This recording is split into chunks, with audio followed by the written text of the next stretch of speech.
Peggy 3.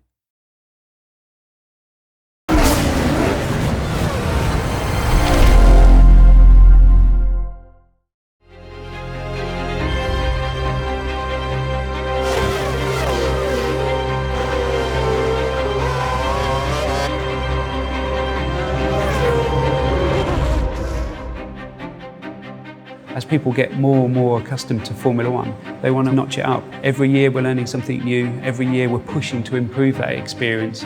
2012 is really responding to what the community has been talking about.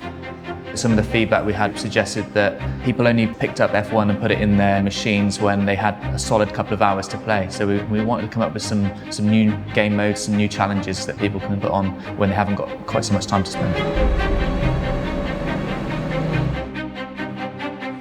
One of the new modes for 2012 is called Champions Mode, with 6 world champions on the grid this year.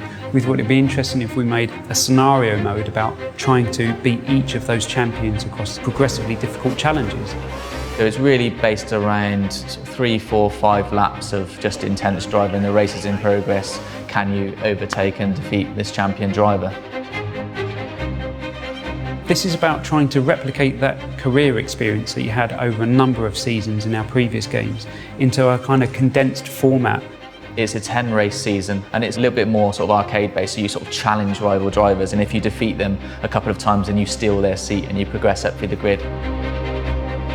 We've spent a lot of time working on new modes, but we also wanted to inject some new ideas into the normal career mode. We've made more of the press clippings and more of the world around Formula One, so you're going to start to see more involvement from team bosses and engineers and key people within the teams themselves. And I think when people have got a nice bit of time and they want a single player experience, you still can't beat that career mode.